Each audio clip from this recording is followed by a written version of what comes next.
Paula Julie Abdul lahir pada 19 Juni 1962 di San Fernando, California. Adalah seorang penyanyi, artis, dan penulis lagu asal Amerika Serikat. Ia memulai karirnya di umur 18 tahun sebagai seorang cheerleader untuk tim bola basket Los Angeles Lakers. Kemudian, ia memulai karir musiknya sebagai koreografer untuk musik video Janet Jackson. Setelah itu, ia terjun ke dunia tarik suara itu sendiri pada tahun 1988 dan mengeluarkan sebuah album berjudul Forever Your Girl yang menjadi salah satu album debut paling sukses di Amerika Serikat. Setelah meraih kesuksesan pertamanya, ia kemudian dikenal di seluruh dunia pada tahun 2002 setelah menjadi salah satu juri pada American Idol. Ia dicintai penontonnya sebagai juri yang baik hati dan selalu mendukung pesertanya. Namun, semasa karirnya sebagai penyanyi dan juri, ia ditimpa musibah dan isu kontroversial beberapa kali. Ia sempat diduga selingkuh dan menjalin hubungan dengan salah satu peserta American Idol Season 2, Cory Clark. Ia juga sempat menderita penyakit gangguan saraf yang dikenal sebagai Complex Regional Pain Syndrome. Paula juga pernah menjadi korban kekerasan oleh seorang pria di sebuah pesta malam yang membuatnya menderita gegar otak dan cedera tulang belakang. Dari beberapa kisah-kisah pengalaman Paula Abdul, ada suatu peristiwa yang beredar di internet yang menarik untuk dibahas. Paula Abdul mengaku dirinya pernah mengalami kecelakaan pesawat pada tahun 1993. Namun, tidak ada catatan dan laporan mengenai kecelakaan pesawat yang melibatkan dirinya. When I was traveling from one city to the next, one in a small 7-seater plane, one of the engines blew up and the right wing caught on fire and we crash landed. I didn't have my seatbelt on and I hit my head on the top of the plane and that went on to go. I withstood 15 cervical spinal surgeries. Oh, no. And I had to take 7 years off and then I reappeared on American Idol.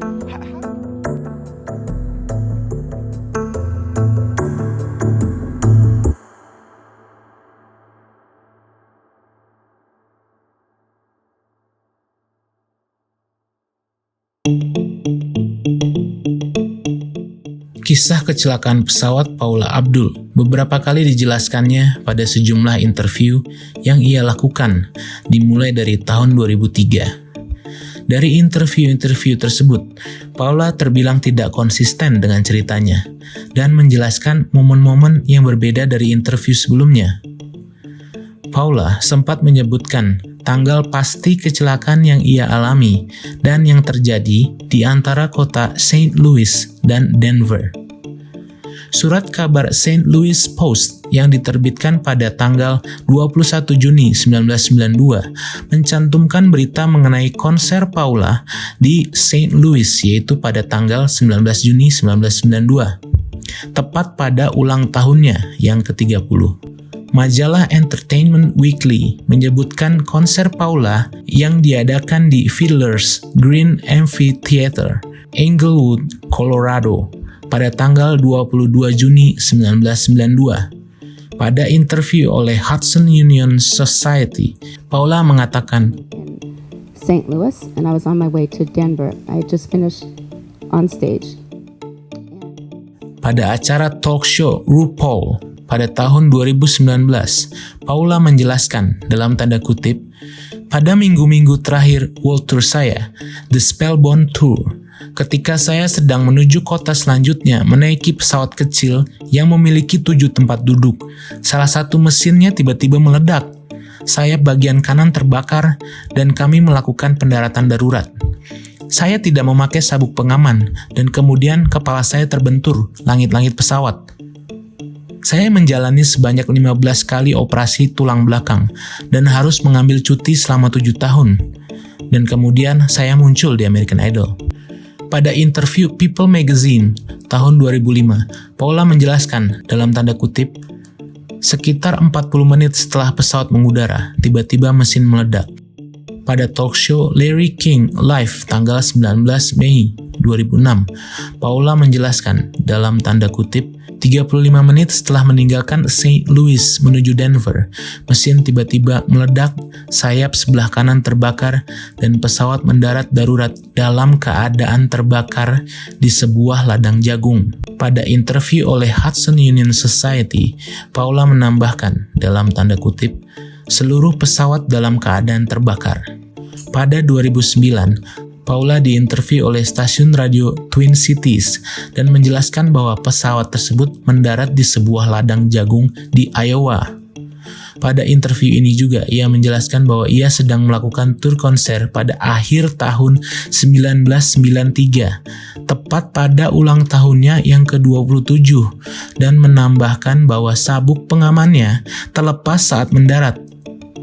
Pada konser musiknya tahun 2018, Paula menjelaskan dalam tanda kutip, "Saya tak sadarkan diri ketika kepala saya terbentur. Tak lama saya terbangun, melihat kita bertujuh semuanya berpegangan tangan, semuanya memanjatkan doa. Tapi yang saya pikirkan adalah, tidak mungkin ini terjadi, ini bukan waktunya untuk mati." Kemudian pesawatnya terbakar, mendarat darurat di sebuah ladang jagung. Kemudian saya tak sadarkan diri lagi, dan pada saat saya sadar, saya berada di rumah sakit, di mana seorang dokter bilang kepada saya bahwa tulang belakang saya hancur, yang mengakibatkan kelumpuhan tubuh bagian kanan saya. Selanjutnya saya menghilang dari dunia selama 7 tahun. Ia juga menjelaskan bagaimana mungkin ia mengalami kecelakaan mematikan dan dirawat di rumah sakit tanpa ada satupun berita yang tersebar dari media pada saat itu. Ia menjelaskan, dalam tanda kutip, "Itu hal yang memang sengaja saya lakukan diam-diam. Tidak ada paparazzi atau pemberitaan apapun. Saya urus semuanya. Saya tidak mau orang-orang merasa sedih atau mengasihani saya."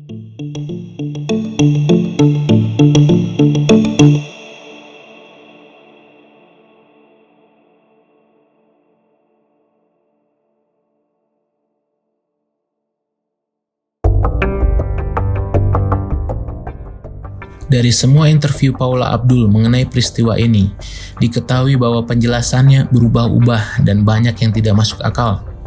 Fakta satu-satunya yang dapat kita ketahui adalah tidak ada satupun kecelakaan pesawat yang berhubungan dengan kesaksian Paula Abdul yang tercatat di database kecelakaan milik National Transportation Safety Board atau Badan Keselamatan Transportasi Nasional. Lalu masuk kepada pernyataan-pernyataan Paula mengenai kejadian yang menimpanya. Berikut ini adalah hal-hal yang dapat membuktikan bahwa Paula Abdul mengarang ceritanya. Yang pertama, ia menyatakan bahwa kecelakaan ini terjadi pada akhir tahun 1993. Pernyataan ini juga tercantum pada kolom resmi Wikipedia-nya. Namun, ia juga mengatakan kecelakaannya terjadi pada hari ulang tahunnya. Sangat jelas ada perbedaan waktu kecelakaan berdasarkan penjelasannya. Yang kedua, penerbangan dari St. Louis menuju Denver sangat tidak mungkin melewati Iowa, di mana pesawat yang ia tumpangi terjatuh.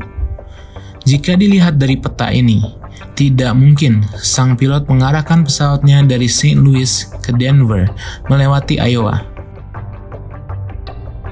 Yang ketiga, total waktu penerbangan dari St. Louis menuju Denver kurang lebih yaitu 2 jam 15 menit. Sangat tidak mungkin pesawat tersebut tiba di Iowa dalam waktu 35-40 menit yang berdasarkan kesaksian Paula Abdul. Yang keempat, pada interview radio Twin Cities, Paula menjelaskan bahwa ia memakai sabuk pengaman tetapi terlepas saat mendarat darurat. Namun, pada interview RuPaul, Paula mengatakan bahwa ia tidak memakai sabuk pengaman. Dari dua interview ini jelas ada cerita yang berbeda darinya. Di sisi lain, hampir tidak ada kejadian di mana seseorang dapat terlepas dari sabuk pengaman saat terjadi kecelakaan. Yang kelima, pada interview radio ini juga, ia mengatakan bahwa ia berusia 27 tahun pada saat kejadian. Paula Abdul lahir pada 19 Juni 1962, di mana ia seharusnya berusia 31 tahun pada saat kecelakaan tersebut. Sangat tidak mungkin ia tidak mengingat usianya pada saat terjadi kecelakaan yang hampir merenggut nyawanya. Yang keenam, Paula mengatakan bahwa ia tidak membiarkan media manapun meliput peristiwa tersebut. Di awal tahun 90-an, di mana paparazzi dan liputan berita sedang marak-maraknya, sangat aneh tidak ada satupun berita yang memberitakan sebuah pesawat terjatuh atau menyebutkan Paula Abdul mengalami kecelakaan pesawat. Dan yang ketujuh, fakta mengenai tur konsernya pada tahun 1992. Walaupun ia mengatakan pada beberapa interviunya bahwa kejadian itu terjadi pada akhir tahun 1993, namun di interview lain ia menjelaskan bahwa kejadian itu terjadi pada tur konser albumnya The Spellbound Tour yang dimulai pada Oktober 1991 dan berakhir pada Agustus 1992, menurut situs resmi Wikipedia. Berdasarkan interview dan kolom surat kabar yang tercantum pada saat itu, kecelakaan yang dialami Paula Abdul terjadi pada 19 Juni 1992. Tetapi menurut Wikipedia, Paula menyelesaikan turnya hingga 7 Agustus 1992, di mana kurang lebih terdapat 15-20 jadwal konser diantaranya. Ditambah lagi pada tahun 1995, Paula Abdul mengeluarkan sebuah album berjudul Head Over Heels, di mana di tahun yang sama, ia mengeluarkan sebuah lagu berjudul Crazy Cool yang memperlihatkan dirinya menari dengan energik pada sebuah musik videonya. Bagaimana mungkin ia melakukannya jika ia mengalami kecelakaan yang melumpuhkannya?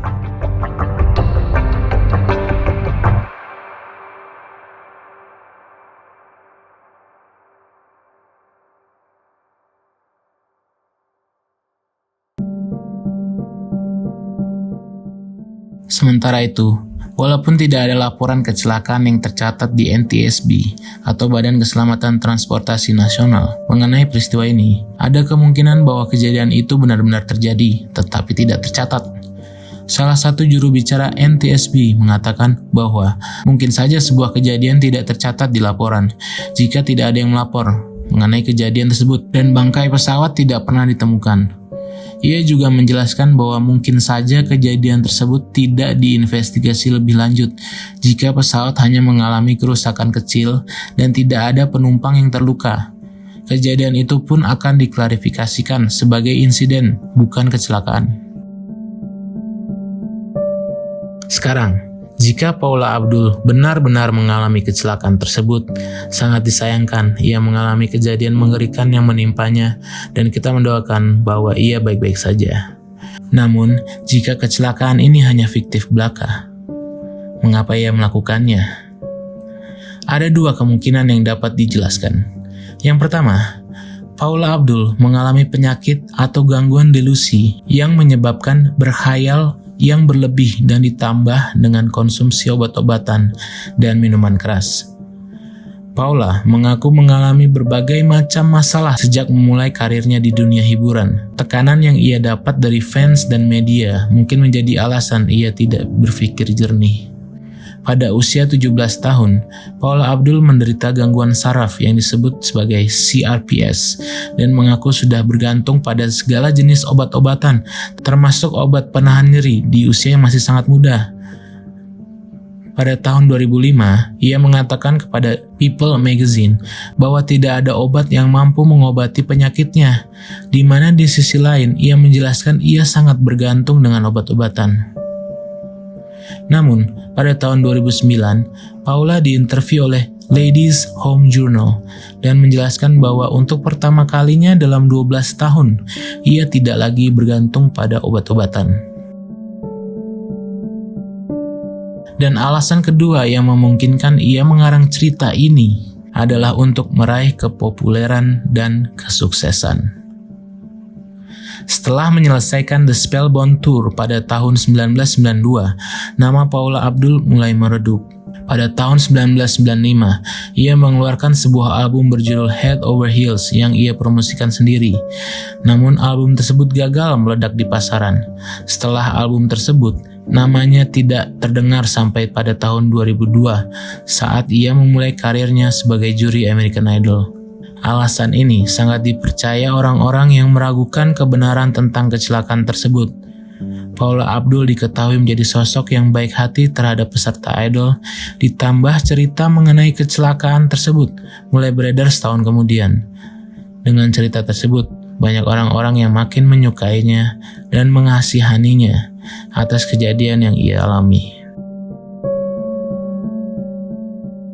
Pihak Paula Abdul tidak pernah mengkonfirmasi atas kapan sebenarnya kejadian tersebut terjadi, walaupun peristiwa itu tercantum pada situs resminya.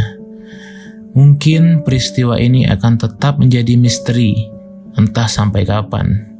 Namun, Paula Abdul pernah mengatakan, dalam tanda kutip, "It doesn't matter what you go through, it's how you come out."